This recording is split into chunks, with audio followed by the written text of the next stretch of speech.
Coming up next on Hands on Windows, we're going to look at a 2026 security checkup for the new year. Podcasts you love from people you trust. This is TWiT. Hello, everybody, and welcome back to Hands on Windows. I'm Paul Thurrott, and it's a little late for this, but in a sort of New Year's resolution sense, I thought this would be a good time for everyone to do a quick security checkup on your online accounts, Windows 11 PCs, etc. So obviously I'm going to focus mostly on the Microsoft account, but a lot of that advice applies to other online accounts, Apple, Google, Amazon, whatever, and then Windows 11. And in many ways, I know we've probably looked at this stuff over time, but I think it's useful every once in a while to go back and just make sure things are configured the way you want them to be. So let's start with the Microsoft account. If you go to the Microsoft account website, I have a screenshot here, so I can just take out some personal information. But basically, go into the security section. You'll have to log. You'll have to re-authenticate, and there is an option to manage the ways that you can prove who you are. And there's different terms for this, but these are verification or authentication options. Some of them are what I would call second step or two-factor or multi-factor authentication forms of authentication. But the important thing to know here is that these are how you prove you are to Microsoft, in this case with the Microsoft account, and you're going to use multiple things, right? You're not just going to have the email address and the password. You're going to have different forms of authentication. So I have this set up pretty much the way I recommend it, with the one exception. You can have multiple email addresses associated with the account for recovery purposes. In other words, or for just authentication purposes. So you go to sign into your account. It asks for a second form of authentication. You'll have a list of choices. One of them will be send an email to a different account, and then you can look at that, get the code, and then type it in there, and then get into your account that way. So I recommend having at least one of those. Really, I recommend having two. So I do have two. And these are other email addresses, obviously, right? It's not the email address associated with this account. The one I don't necessarily recommend is the text the code one, which I do have set up. It is kind of an interesting issue where you actually do want to have a phone number associated with your Microsoft account, but you don't necessarily want Microsoft to text you. This is like a seventh choice on the list. So I like having a number associated with the account, but I don't actually ever use it for this purpose, because this can be intercepted fairly easily. The next two are related to authenticator apps, right? So like the Microsoft Authenticator app, the Google Authenticator app, I use Proton Authenticator, but there are two forms of verification or authentication that you can do through an authenticator app, especially the Microsoft Authenticator. One is to send a sign-in notification. So what that does is you get a pop-up on your phone from the Microsoft Authenticator app in this case, and it says, "Is this you?" And you say yes, and you're biometrically signing in either with Face ID or the equivalent on Android, or your fingerprint, or just typing in a PIN or whatever. The other one is to have the Authenticator app generate a code. That's the more common one outside of the Microsoft space, and that can go in two directions. So you could either get a code on the PC that you have to type into the Authenticator app, or vice versa. You look at it on your phone, you type it in where you're trying to sign in, right? And then the most modern one is passkey. And we're going to actually do at least, I think, 2 episodes about passkeys very soon. So we're going to go into this in more detail. But a passkey is essentially a modern replacement for a password that is phishing resistant. It's much more secure, much more convenient. And it used to be device bound, meaning each passkey would be stored on whatever device, in this case, a PC. But now they're portable through password managers. So we will take a look at that one soon. But again, the goal here is to have multiple ways that you can prove who you are, because you might go to the site, do something passwordless where you type in just maybe your email address, or not even that, actually, if you have a pass key in some cases, and then it will ask you for that second authentication. You want to have options on there. So just make sure you've got that configured correctly. All right, after this break, we're going to take a look at other online accounts and also Windows 11. All right, so for other online accounts, meaning non-Microsoft accounts, the goal is similar, but the the overreaching advice, rather than the specifics of how you might secure each account, is to use a single password manager, which is really an identity manager because it's not just about passwords. It will also manage passkeys and other things. You could have your passport, your ID, whatever forms of documentation, whatever you want, you can store in these things. But in this case, we'll just think of it as a password manager. Ideally, this would be a third-party password manager, meaning not one that is associated with a platform maker like Microsoft, Google, or Apple, not one that's included inside of a web browser. But if you are going to use one of those things, the bigger goal sort of is that it should be portable. This meaning it should be available everywhere you are. So you have a phone, you have a computer, you might have a tablet, an iPad, or whatever. You want to be able to access that thing everywhere because it's going to do autofill on mobile, and it's also going to do autofill on the web on a computer, whether it's Windows, Mac, Linux, whatever.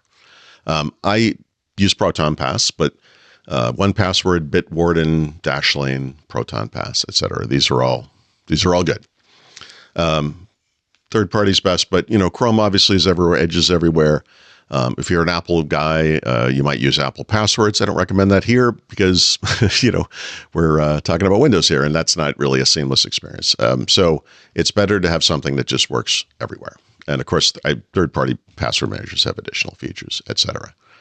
So in this case, I guess I'll bring up Microsoft Edge. So what I've done here, actually, I've disabled it because I've got all this different stuff going on here, but I'll go into settings here and enable. Actually, I want to go into extensions and enable this.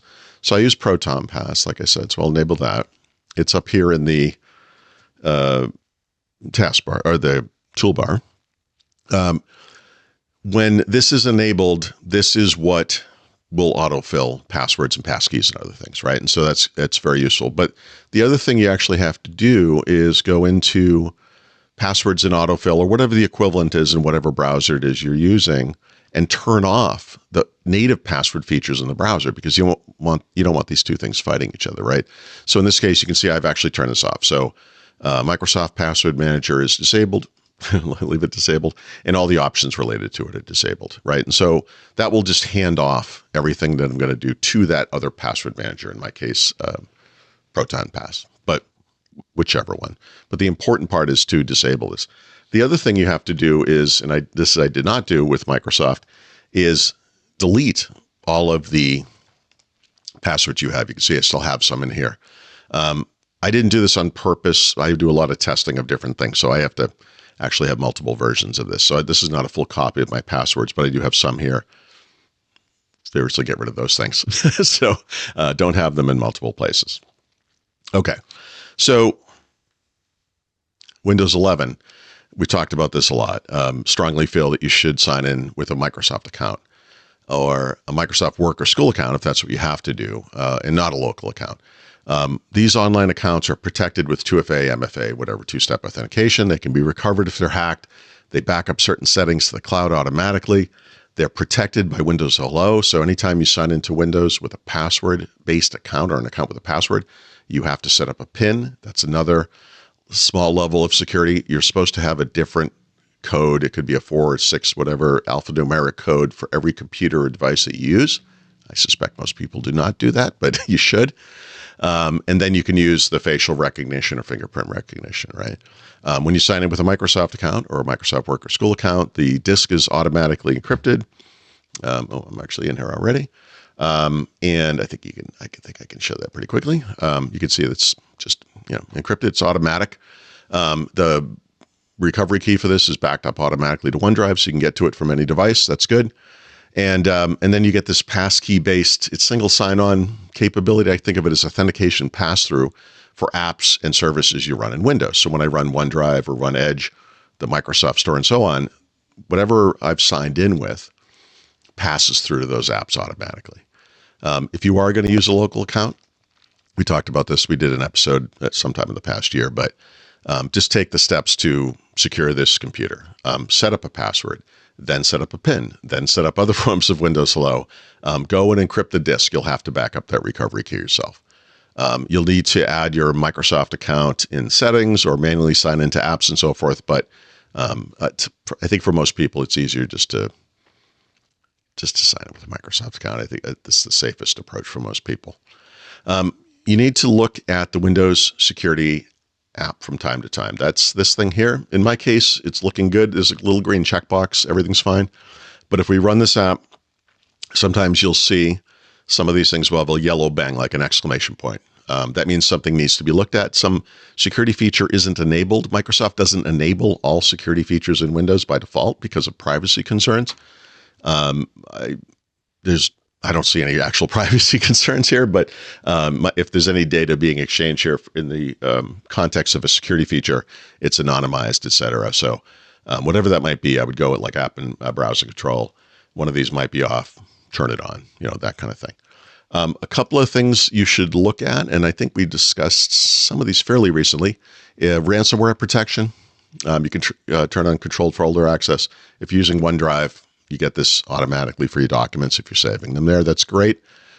Smart app control is actually changing this year, but the way that this works is you get a new computer. It's in evaluation mode. Generally speaking, in my experience, it's just turned off over time, in which case you could never turn it back on. You could just come in here and turn it on. And what this basically does is uses heuristics, they would probably call it AI today, to determine if an unknown app might or might not be malicious. And if it is, it will try to block it. I have seen recently, however, this is actually starting to turn on for me on certain PCs. So that's interesting. And Microsoft announced they're going to let you toggle this thing on and off at any time. So that's fantastic. It'll be easier to use, and that's good. We also talked about a feature called admin protection or administrative protection. And if you go in here, you can see it's not here. I believe this has actually been delayed. They've been testing it through the Insider program. It was supposed to ship in 25H2. It will be disabled by default whenever it does ship if you don't have it yet. It's an aggressive feature, and it's actually kind of hard to use. So we'll see what happens here. But basically, when it comes to securing your computer, in Windows 11's case anyway, it's mostly just about common sense, right? If you want to be super careful about things, there is a feature in Windows called Windows Sandbox. You'll find it here in this Turn Windows Feature On or Off control panel. This is a virtualized copy of this version of the operating system. So it's actually a sort of a mini copy of what you're running here. So it spins up really quick. You can install an app in it. Make sure it's what you want. Make sure it's not doing anything screwy. And if it works that way, you can just install it on the computer. I don't have Sandbox installed here. I just showed you how to get it. But the point of this is when you close this thing, it disappears. So whatever you did in there is gone forever. The other thing it helps to just pay a little bit of attention to is the recovery features in Windows 11. So technically, you can get to this from two different places, but it's really in System and then Recovery here. You can go through Windows Update, Advanced Options. Down here, you'll see Recovery again, but it just goes to System Recovery, right? We've talked about a bunch of this stuff over time. Quick Machine Recovery is a fairly new feature. That's kind of a good one. But if you're having problems with your PC, you can get into the Windows Recovery environment. You can reset the computer if you want to blow the whole thing away.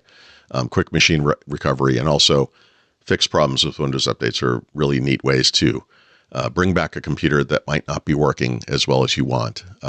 And sure, I've given this advice too, but it helps to have Windows 11 install media on hand. You can always download it from the web, but if something's going wrong and you want to get going again, it's nice if you can just plug that thing and go. So that stuff is on the disk, but if you can't get to it, it's helpful to have a USB key that can do that.